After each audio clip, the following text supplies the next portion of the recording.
Don Yaeger, both friend and parent, thank you for being such a strong advocate for all of us.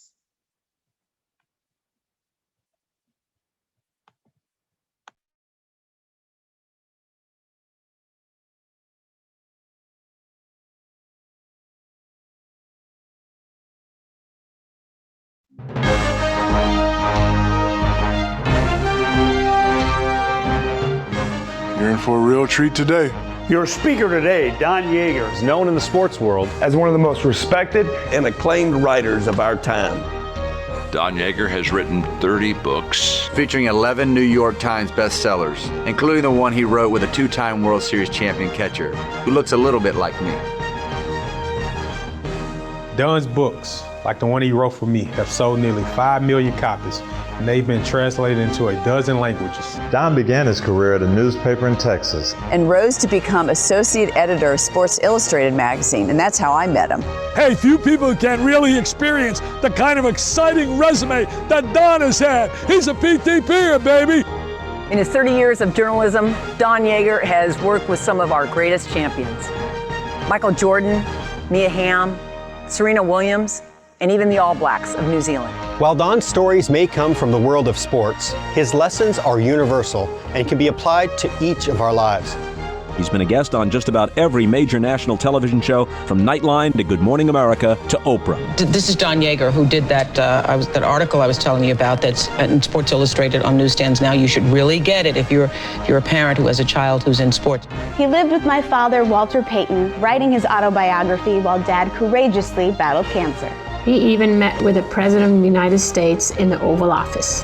Using lessons learned throughout his career, Don shares the formula he has seen in great teams he's worked with, and explains how those lessons can make your team better. As I said, you're in for a real treat. He's awesome, baby, with a capital A. Now please welcome my friend. My friend. My friend. Now please welcome my friend, Don Yaeger.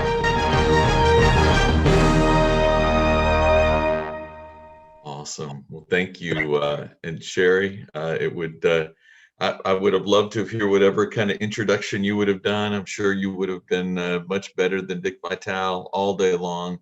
I'm not sure what you would have worn for that moment, but I love the way the costume changes and the big gaudy rings. Very impressive. Very impressive. Well, thank you all very much. As Sherry said, I am both.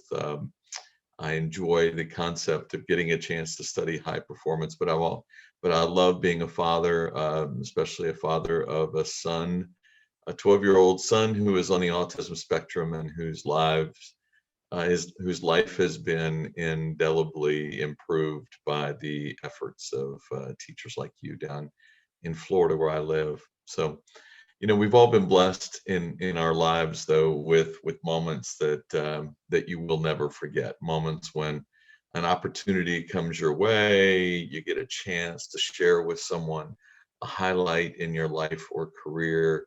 It's a moment that you can't wait to offer. You get a chance, as was mentioned in that intro video, to live with Walter Payton. Not just the greatest running back in the history of the game, but also one of the most extraordinary humans who've ever walked our planet. You live with Walter Payton the last few weeks of his life, tell his story in a book. It's filled with some pretty great moments. You get an opportunity, as Annika Sorenstam said there, to sit with the President of the United States in the Oval Office. Doesn't matter your politics. You're in the Oval Office one-on-one with the President. It's a moment that's tough to top. But when I get a chance, door opens and someone allows me to share one story, a story I will be telling until they close my casket. It's a story that happened a few years ago with this guy here. Let's see, there we go, this guy here. Hopefully most of you recognize him. His rings are not as gaudy as Sherry's, but there are more of them.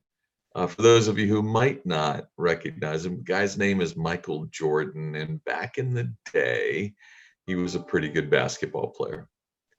Michael Jordan does an event every year in which he invites 100 old guys, right? It's doctors, lawyers, educators, amazing collection of guys. The only thing that the 100 of us have in common is that we love to play basketball. I love basketball so much. I live in Tallahassee, Florida, as I mentioned, and actually, if I were doing this presentation from Tallahassee, I could be looking out my back window, and I have a full basketball court in my backyard. That's how much I love the game. Guys played there in a non-pandemic world. We played multiple times a week. It was pretty awesome. It's a great way for us old guys to get our energy out. Jordan, though, invites 100 guys to Las Vegas, divides us into teams of 10, and then he brings in 20 of the greatest coaches in the history of the game. We're talking about Mike Krzyzewski at Duke, right? Roy Williams at North Carolina, John Thompson from Georgetown, Jim Boeheim from Syracuse, 20 coaches, 19 of them are already in the Hall of Fame. And over the course of 4 days, their job is to coach us. It's a pretty lousy deal for the coaches. The first 2 days, though, you get up and you play basketball all day long.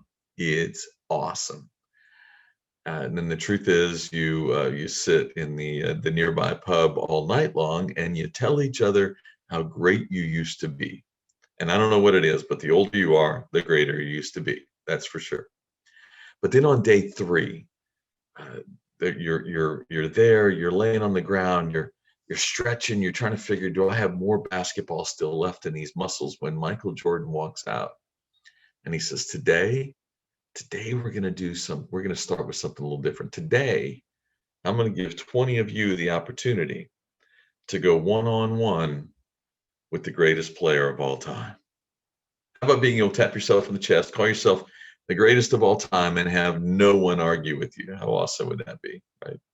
Jordan walks through, picks 20 of us out, tells us to stand in line. I happen to be one of the 20. As we're standing there and we're shaking in our Nikes, which is exactly the way Michael Jordan wanted it, Jordan said, the rules today are very simple. In fact, they're so simple, I'm going to let my assistant explain them to you. Jordan's assistant steps in and she said, yes, the rules today are very simple. See, today, you're going to play a game to 1. First guy to score wins. And Michael Jordan starts with the ball. Your job, she says, is to guard Michael, right? If somehow you can stop Jordan from scoring and you get the ball back, Jordan guards you, first guy to score wins. Well, Jordan steps back in and he says, now while you're thinking about this, I want you to know that in the 9 years I've done this little competition, 5 guys have ever scored on me, 5. And today there won't be a 6th. Jordan is rightfully in our heads in that moment, as you might imagine, right? Forget the game. Now he's in your head. But the guy 2 in front of me, he went out to guard Michael Jordan. He went out to throw his elbow in Jordan's chest, but he couldn't get that high. Michael Jordan, you'll see he's got his elbow there right on Jordan's hip. Jordan made that move he was so famous for in the NBA. It's called a ball swipe. You take the ball, use the momentum of the ball to knock your defender's arm away from you. When your defender separates, you take off to the basket. Michael Jordan, ball swipe. Our defender, he separated. Actually, when he did, he ended up stepping on his own toe. He falls straight back to the ground. Michael Jordan, 1 dribble, 2 steps, thunderous dunk. He pulls the ball out of the net, and as he walked by our fallen colleague, Michael Jordan chucked the ball on him. And he said, now you know what it's like to be embarrassed at the highest order, right? And Jordan he's just a great trash talker. I mean, I've been around a lot of trash talkers in the world of sports. I actually kind of like trash talking a little bit. I think it's a good, fun way to even increase the stakes in every opportunity. But it's an art form when Michael Jordan does it. In fact, I'm pretty sure that if Nike weren't his major sponsor, Waste Management would be, right? That guy is that good with trash. Well, 2 guys later, came yours truly. And as I walked out there, thinking through my enormously limited options, I decided the only thing I didn't want to have happen that day was I didn't want Michael Jordan to dunk on me, right? I didn't want him to dunk on me. So I thought, you know what? I'm going to step back. I am going to stay between Jordan and the basket no matter what he does. Actually, Duke's coach, Mike Krzyzewski, came up to me later and he said, Yaeger, you were so far away from him. If you'd wanted to go out and guard him, you'd have had to take a cab. Well, the guy, well, as you'll see in this picture, Michael Jordan's got the ball in his left hand, but with his right hand, he's calling me out. Michael looked at me and said, are you really going to give me this shot? And I looked back at the greatest player on the planet and I said, I don't think you have it in you. 100 old guys started laughing, like, who trash talks Michael Jordan at his own event, right? Who actually tries to out trash talk Michael Jordan? Jordan shook his head, goes up, takes his shot, and misses.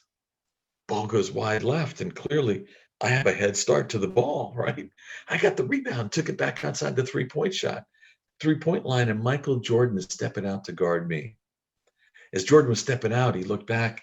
I looked back at him. I said, Michael, aren't you going to return the favor? As if I'd done him a favor by being a bad defender. Michael Jordan looked back and he said, I know you don't have that shot in you.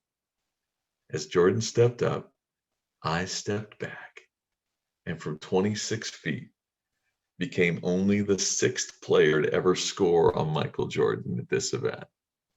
Now, I know this is virtual, but I'm sure hoping that somewhere out there, there's a clap or two coming, because I mean, like, life, if you love sports and you love doing this stuff, there's not many things you can do more enjoyable than that, right? Not many moments that you would enjoy any greater than that. Now, you might be asking yourself, gosh, here we have all these amazing speakers, mindfulness, we have all this amazing content. And why would this guy open the time we've given him to tell that story? Well, the first reason is because I can, right? If you scored on Michael Jordan and you do what I do for a living, if you go out, you share stories with organizations and you try to inspire people, wouldn't you open with that story every time you could? But the second reason really is why Sherry and the team asked me to be with you today. See, I've been blessed over the course of my lifetime to have worked with some of the greatest individual champions of our generation, some of the best winners of all time. And over the course of that 25-year career, I've actually saved out a little time in every interview to ask them about greatness. What is it that they do that allows them to be just a little better than others in their profession? What are the habits that make them an uber successful person? And when I got an opportunity 11 years ago, I retired from Sports Illustrated, took an early buyout. And when I did, one of the first things I did was I sat down with the notebooks that had the answers in them from these great winners. 2,500 interviews went into this discussion over the course of that career. And I discovered that there were basically 16 answers that come up most frequently when the great ones talk about what allowed them to be best, right? What allowed them to do whatever it was that they set out to do just a little better than everybody else. And those 16 characteristics are right there on the screen. And in fact, in a minute or two, I'm actually going to offer you the opportunity, if you want it, I can email these to you in a way with some descriptions that might be of some value to you. But as I looked at this and I looked at the answers that came up, what stood out to me was that the number one answer, far and away, was that the truly great ones said that they became special when they learned to hate losing more than they loved winning. That the truly great ones understand that winning, however you want to define winning, right? Winning is the process of, it's what you set out to do in everything you attempt to achieve. You want to win. But the truly great ones, at some stage, they learn to hate losing. Failure at whatever it takes leaves its mark. Now, I don't know how good the resolution is on your computer as you look at this picture. I hope maybe you can look at it and just take a second, ignore the goofy white guy on the right-hand side, he had just scored on Michael Jordan. If you can get a glimpse of Jordan's face, you might imagine what Michael Jordan had to say to me in that moment and over the next 2 days. Michael had a lot to say. Unfortunately, even virtually, most of it I can't share with you, right? He kept regularly coming back to me, and he was occasionally foul. He would regularly ask. He would talk about different things, but most importantly, he would come back and say he wanted a rematch. He wanted to play one more time. To which I said, dude, you had your shot. Michael Jordan, though, he's just this enormously given, competitive human. Now, this event, as I said, it's 4 days long. Jordan actually does it and did it for so many years on behalf of his favorite charity, the Make-A-Wish Foundation. I happen to serve on the national board of Make-A-Wish, so it's an honor that I get to watch this guy who I have so much respect for also raise every year at this event $1.5 million for Make-A-Wish to make wishes come true. It's pretty extraordinary. But at the end of the event, right, this charity event, Jordan actually hosts on the fourth night. He hosts a reception, and all the players come, and you've got your wife or your significant with you. All the coaches are there. Jordan and his team are there as well. And if you're one of the players, you come to that last night with a couple of goals in mind. The first is that you want to make your way to Jordan's company to thank him for the invitation, right? Just to thank him for the opportunity to get to be there. And awesome as that is, then you want to hope he invites you back, that you get to come back again the next year. So my wife and I are there. We're at this reception. We're making our way around the room when we end up about 25 feet from Jordan. And he sees me for the first time that night, and he starts, right? And it doesn't matter that my wife is with me. He is just giving it to me, just chirping at me. So we start walking toward him, and I wanted to ask him, like, Michael, why do you care, right? I mean, it's a charity event outside of the tens of thousands of people I'm going to tell about this. I mean, who's really going to even know that it happened? Right? But as we're walking toward him, I realized I get to call him MJ, which is what you get to call him when you use him like a dish rag. And so we're making our way up toward him, and I'm thinking, I want to ask Michael Jordan, why do you care? It's a charity event, right? And I mean, nobody knows that this really happened. Why do you care? So when I got there, we did, and I asked him that question. He said, you know what, Don? He said, I don't do anything in my life to finish second. I believe that if you want to change the world, if you want to change the game, you have to want to be successful at everything you do. And in moments when you're not, it has to hurt, right? Failure has to hurt. And I said, Michael, I get that. That's really amazing. Tell me, do you, where does that come from for you? And he starts telling me a story I knew a little bit about, but not as much as I knew previously. He said that it was a story of when he was 15 years old, a sophomore in high school. He's trying out for the varsity basketball team at his school in Wilmington, North Carolina. And that year, Michael Jordan stood 5'11". He's trying out for this varsity team, and there's another sophomore trying out for the team. That other sophomore is 6'7". At the end of tryouts, the coach realized he had room for one sophomore and decided to keep the 6'7" kid, and he cut Michael Jordan, sent him home. Jordan said he went home that night. He's crying. His mother did what a good mother does, right? She wraps her arms around him. She's trying to console him. She offers him an excuse. She said, Michael, don't be bothered by this. The other guy was 6'7".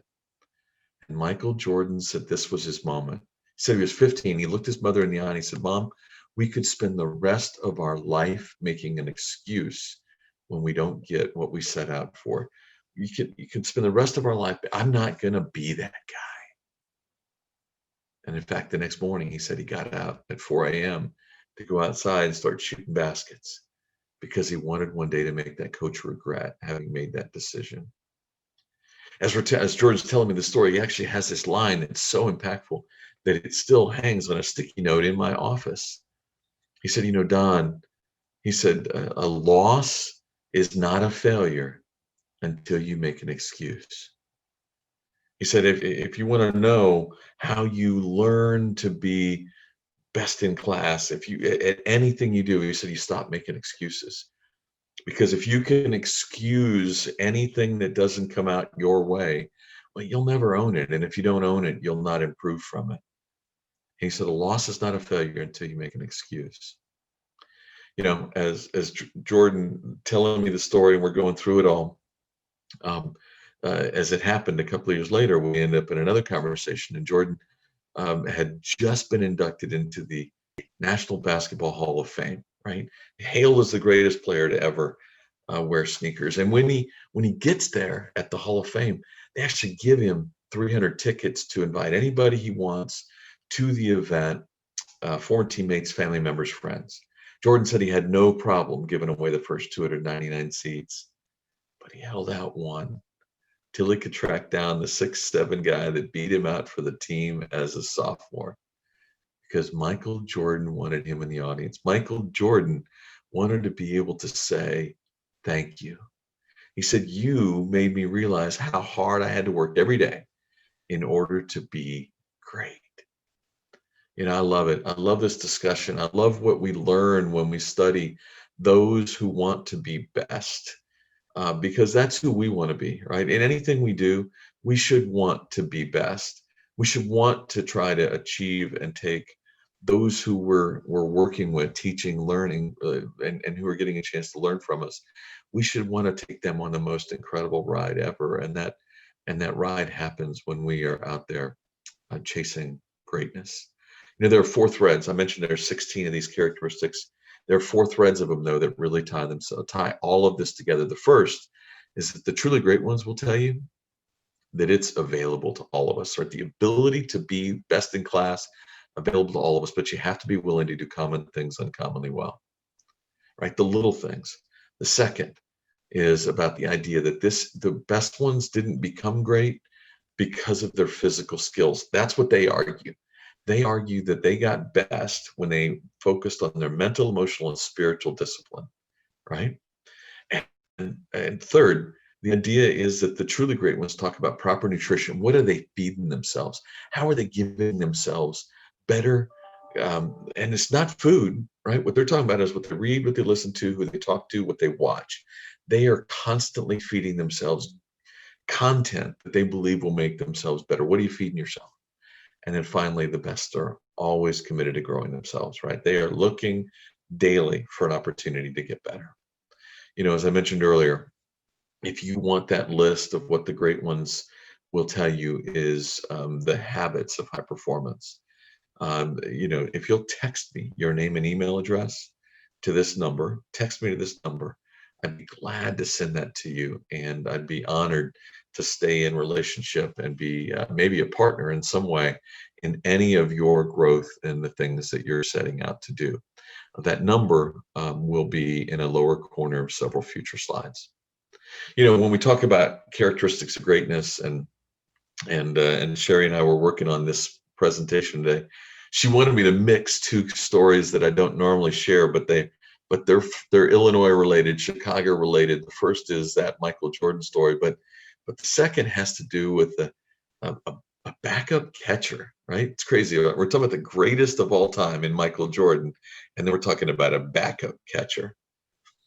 Now, the backup catcher is a guy by the name of David Ross, and if you happen to know who David is, back in the day, that tells me one of 2 things about you. Either you were an enormous fan of the TV show Dancing with the Stars, or you happen to be a great fan of baseball, real baseball, not the baseball they play on the South Side.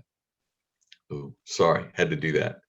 See, David Ross, though, he's just he's a great example of that player who found his way to the top. 15 years he played in the major leagues, but for most of that time, he was a backup catcher.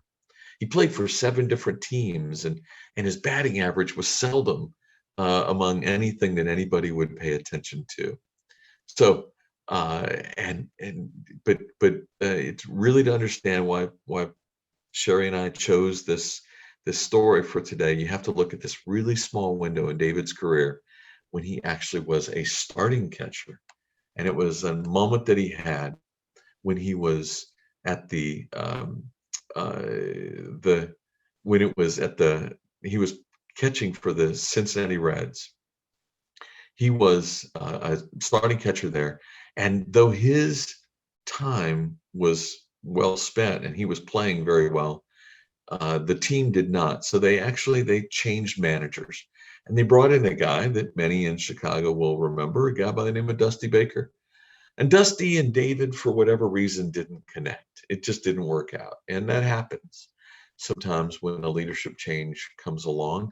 But in that moment, David actually, there was this moment in the middle of that next season. David's out on the field and it's miserably hot. And suddenly he looks, and coming out of the dugout is his replacement. And he thought, wow, why am I being taken out of the game? He asked the backup catcher, why was he being removed? And he said, I don't know. Dusty said for me to come get you. So David goes back to the dugout and he sits in the corner and he steams. And as soon as the game is over, he storms into Dusty Baker's office and he says, what was that? Why did you take me from the game? Why did you humiliate me like that? And Dusty Baker looked up and said, excuse me, who are you? He said, I'm your starting catcher. That's who I am. And Dusty Baker said, you might not be for long. He said, let me tell you what I see in you. He said, I see a guy who, when moments are big, he's more interested in his personal fulfillment than he is the team. You're a me guy. And he said, look at here, our team just lost on the field. And the second the game is over, you're in here and you're complaining only about your situation. That's not good form. Like, I don't know how you feel about that, but it's not good form. Well, David Ross had a few choice words for Dusty Baker, slammed the door on his way out, and 2 hours later he got a phone call that he'd been cut by the Cincinnati Reds, fired from his job. Well, as it happened, about 900 miles away, the Boston Red Sox were in the middle of a run to the playoffs again. And the general manager of the Red Sox at the time, a guy by the name of Theo Epstein, was looking for a third string catcher, a backup to the backup. And he realized that suddenly a starter was on the market, and he thought, man, we could get that guy for a song. And he calls Cincinnati, and the word he got back was, don't hire David Ross. He's bad for your club. He's a bad influence. He's not a good teammate. Well, Theo Epstein looked at it and he said, you know what? We're not really in a position where we got to worry about that. And so they're asking, what do you do here? But he goes ahead, he brings him anyway. And he's there for only 8 games. Now, the Red Sox didn't make the World Series. The year is over. All the players are packing up their gear. And Theo Epstein notices David over at his locker.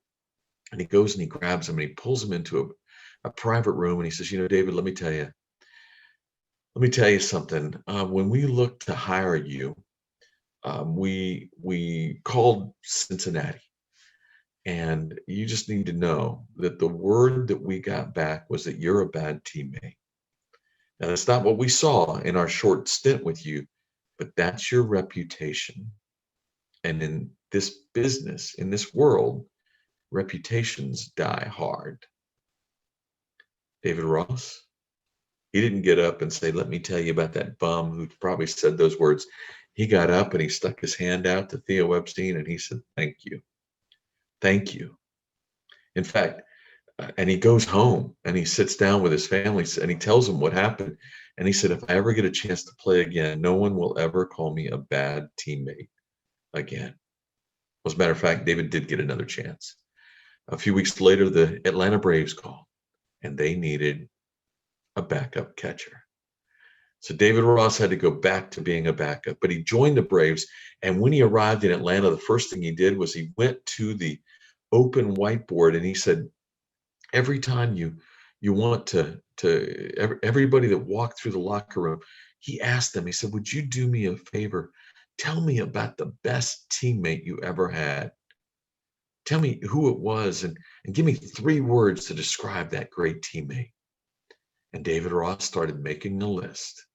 And what he started realizing was that these words were coming up over and over again. Words that he wasn't sure he could always have said about himself in the past. So David Ross made a new commitment. He came up with his list of words and he hung them from his locker. And every day before he was going to take the field, before he would head to work, David Ross looked at those words and asked, am I going to be a good teammate today? What's it going to take for me to be a great teammate today? And he made sure he could check off every word. What it meant, though, for David was that he would go to the field, and remember, he was a backup. But he was realizing he could be a leader, a servant leader, right? Someone willing to do what was needed for the good of others. As a result of that, he ended up actually being part of that Cincinnati team, or that Atlanta team for the next 4 seasons. And during those 4 years, David Ross got dressed for work, put on everything you could want to put on as a catcher, went to the bench, and was never asked to play in a game 400 times. 400 times he never even was asked to leave the bench. But in years past, that would have meant he'd sit on the bench and complain about his situation, complain about the manager. But because he had committed himself to becoming a better teammate, David found a new spot, which was on the top step of the dugout, where every time someone would come out of the field, come off of the field, David Ross would be high-fiving them, encouraging them, letting them know that he had seen their good behavior, their good work. And what ultimately happened was those 4 years finished. And David Ross, though he was a backup catcher, was suddenly available on the open market. And half the teams in baseball lined up to sign a backup catcher. Half the teams in baseball went and said, David Ross, would you please join our roster? Now, why did they want that guy who was 4 years earlier fired by his team?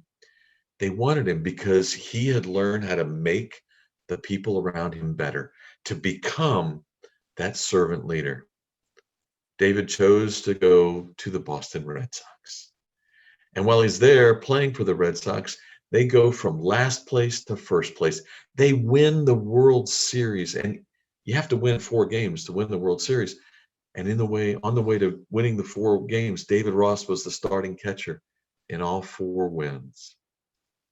His time in Boston would end, and he was suddenly available again. And this time, he would get a call from the Chicago Cubs. Now, the Cubs in 2016 had a pretty amazing collection of talent. They also had a great manager, a guy by the name of Joe Madden, who I enjoy a lot. And Joe loved to try to relieve the pressure on his players. And so he would tell them, look, don't worry about winning the World Series. Just all you need to do today is try not to suck, right? It was a really fun and engaging conversation that he would have with his players on how to relieve and just do what you have to do today. Well, by the time that regular season ended, Joe was handing out new T-shirts, which said, we did not suck, right? Because in that regular season, they won 103 games. In the playoffs, they defeated San Francisco in the first round, LA in the second, and they went on to the World Series for the first time in 71 years. First time in 71 years. They hadn't won a World Series in 108. And in the World Series, the Indians came out hot. They won 3 of the first 4 games. And so imagine that, right? You're an Indians fan, and all you need to do is win one more game, and you send Chicago to 109 years of misery. Well, as it happened, the Cubs would come back and win games 5 and 6, forcing my favorite two words in all of sports, game 7, right? Game 7 is when everything is happening. Everything matters. Every move you make, there's no tomorrow. And in game 7, it was not just the 7th game of the World Series. It was not just an opportunity to end 108 years of misery. It was also the last game David Ross was ever going to play as a Major League Baseball player.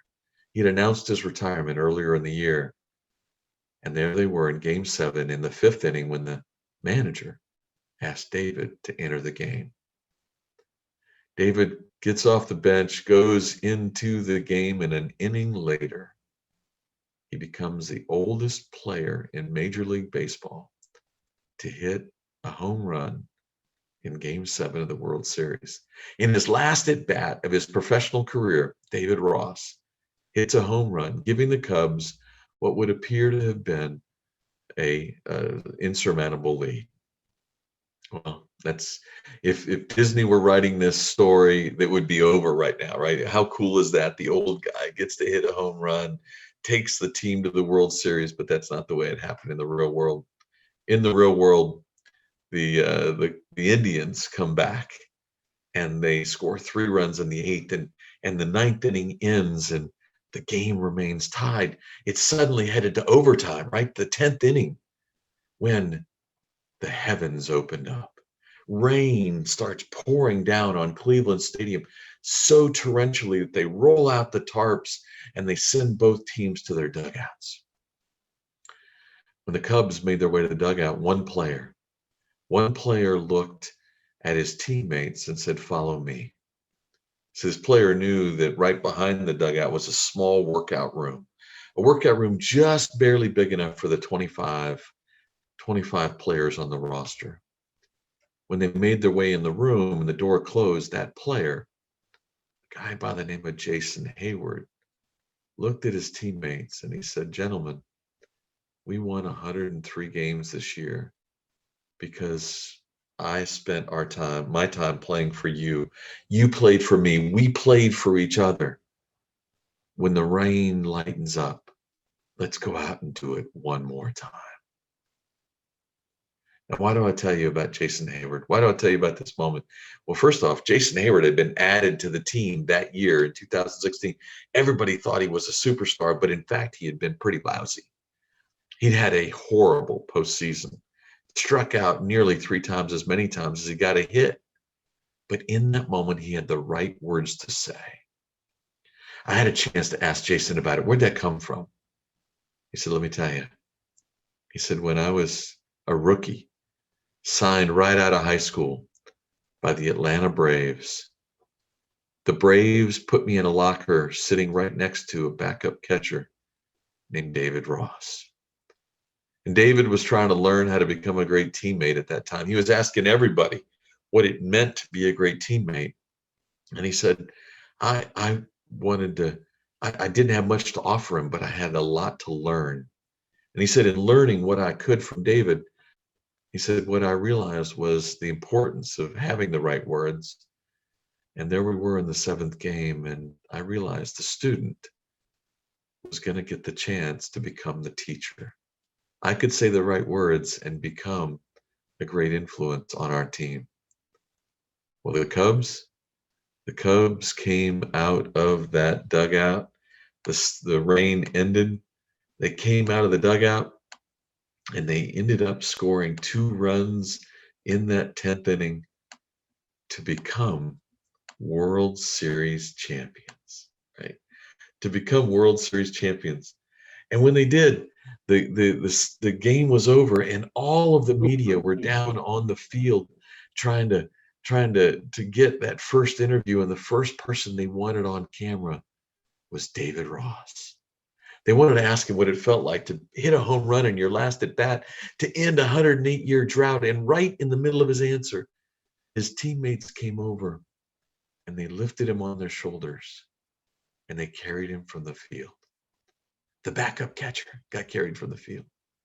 As David was on those shoulders, he actually told me, he said, I didn't know what to do with my hands. Do I wave at the crowd? Do I blow kisses?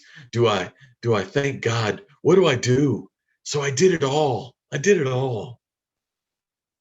David Ross ends up with this magical journey. He gets an opportunity to win and to end that game and on the shoulders of his teammates. And as a result, he had a chance to write a book that became a New York Times bestseller. And I had the honor of being the co-author, of working with him. And sometimes if your book becomes and does really well, it gets a chance to become a movie. And it's currently in screenwriting right now. Bill Murray is signed on to play Joe Madden. It could be pretty crazy. Sometimes if things go really well for you, you might even get a chance, as David Ross did a few months ago, to be named the manager of the team you helped win that World Series. David just finished his first year as manager of the Cubs. But sometimes if things are really great for you, you end up on Dancing with the Stars. We're singing now, go Cubs, go! Go Cubs, go! David hates it when I include that video in any presentation I do. But I figured anytime a baseball player will wear sequins, you have to put it on. You have to put it on the screen.